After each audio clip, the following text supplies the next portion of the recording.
Late at night after work, Ho-gae and Do-jin sat in front of the house drinking alcohol with Song-sol. At this time, Tae-hwa, a tycoon, suddenly appeared and threw the paper crane on the ground. Tae-hwa said that Ho-gae had previously framed him for murder and put him in jail. Ho-gae was completely helpless. This is the difference between police and firefighters. After firefighters rescue people, what they probably get is thanks and flowers. But the police have to deal with the revenge of criminals. That night, there was another traffic accident on the main road. After arriving at the scene, Ho-gae couldn't find the victim anywhere. After being directed, Ho-gae saw the victim flying onto the roof of the bus. It could be seen how strong the collision was. The firefighters immediately performed first aid. Fortunately, the victim was still breathing weakly. The rescue team quickly took the victim to the hospital. On the way, Song-sol discovered that Hyun-seo's breathing was extremely weak. According to this situation, she probably wouldn't make it to the hospital in time. In the critical moment, Song-sol risked her life to perform a dangerous first aid. Fortunately, the first aid went very smoothly. Song-sol fought for time for the victim. After the rescue team took Hyun-seo away, Ho-gae asked her mother what happened in the car accident. The mother replied that she had just finished work. When she took her daughter home, her daughter wanted to pick up a teddy bear in the middle of the road. At that moment, a white car rushed towards her. After the car hit her daughter, it immediately ran away. Having obtained the clue, Ho-gae and his teammates prepared to launch a traffic surveillance investigation. Logically, it would not be difficult to track down a car that caused an accident and then fled. However, the next day, the police discovered that the road here was special. There were no large area surveillance cameras on this road. This made things complicated. The police had to spend a lot of effort. They had to rely on tire friction marks on the road. There were also pieces of the car let on the side of the road. The police started searching for the car bit by bit. After the efforts of the police and the forensic department, they soon found the white car. The police immediately targeted the car owner. At the same time, Hyun-seo's condition was not optimistic. She had to undergo dangerous brain surgery. Right before the surgery, the doctor discovered something wrong in her x-ray. Ho-gae confirmed the location of the white car. However, when Ho-gae arrived, he saw that the white car was smoking from the inside out. The smoke in the car caused a fire alarm. The rescue team immediately set off to the parking lot. Ho-gae found a man sitting in the car. It seemed like he was burning charcoal. The firefighters quickly rescued the man. The man then woke up. As soon as he saw the police beside him, he started crying and regretting. He said that he felt guilty for hitting the child. That was why he was going to do it. Ho-gae didn't pay any attention to the man. Ho-gae handcuffed him, but because the man had carbon monoxide poisoning, he still had to be hospitalized.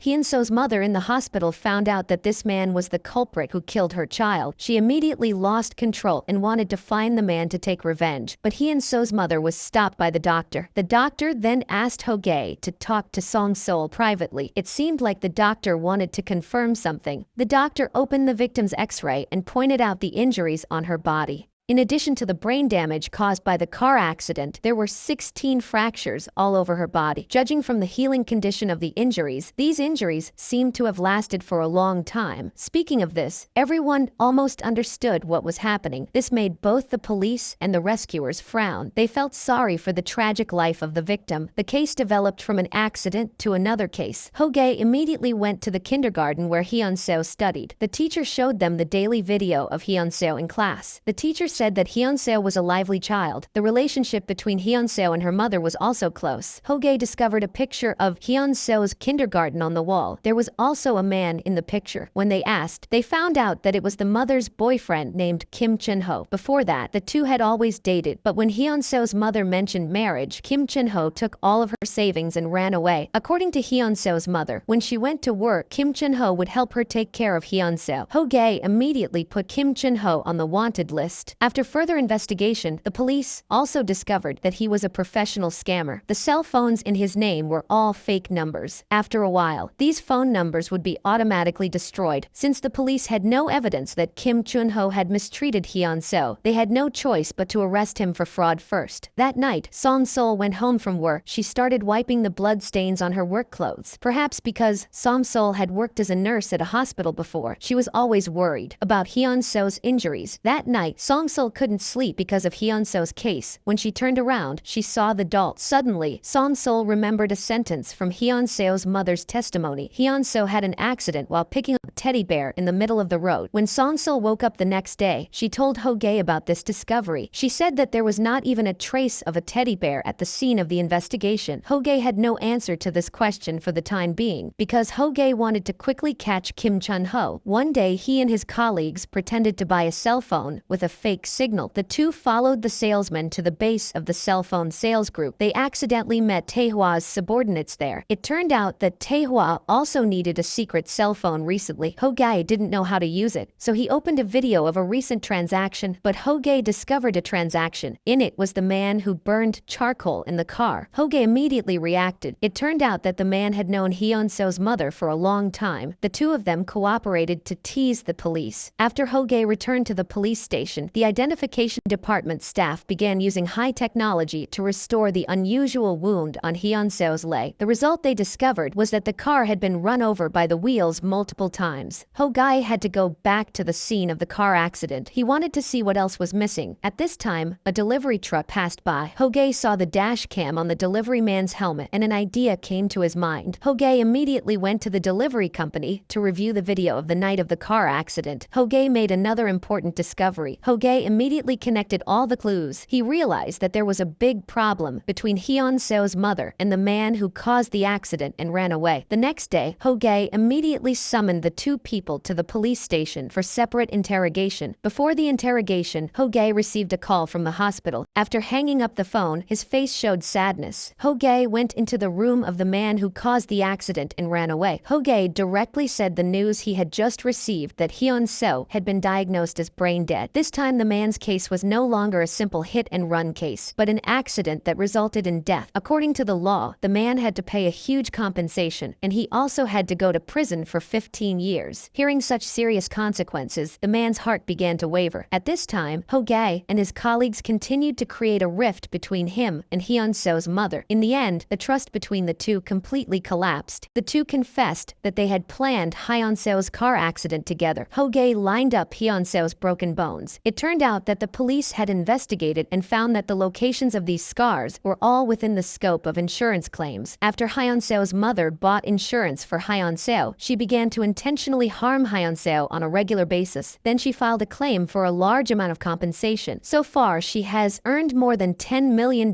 this way. The car accident that day was intended to injure Hyun-so's ankle. Coincidentally, the dashcam of the delivery car at night just happened to capture the scene of the two of them committing the crime. However, what makes people heartbroken is that Hyun-so knew that both her mother and the man wanted to harm her, but she was willing to cooperate because she knew that only if she was injured would her mother get money. That way, her mother would be happier. Speaking of this, Ho-gae reversed his previous thoughts. That night, there were probably two car accidents. The first one was when the man pressed down on Hyun-so's calf, but Hyun-so's leg was not injured. Hyun-so didn't want to disappoint her mother, so when the man tried to do it again a second time, she took the initiative to run towards the car. The man didn't have time to slow down, so he hit Hyun-so, sending her flying away. After the whole case was exposed, Hyun-so's mother cried bitterly. She blamed herself for her daughter's death. At this time, Song-sul went in to announce Hyun-so's real condition. She was not brain dead, but her condition had improved. She had been transferred to a normal hospital room. Only then did the mother breathe a sigh of relief. Ho-gae deliberately reminded her that this time, if Hyun-so was injured, she might receive a larger sum of money. They only saw the corner of Hyun-so's mother's mouth reveal a satisfied smile. Ho-gae was extremely disappointed. He shouted that he wanted to put the mother and this man in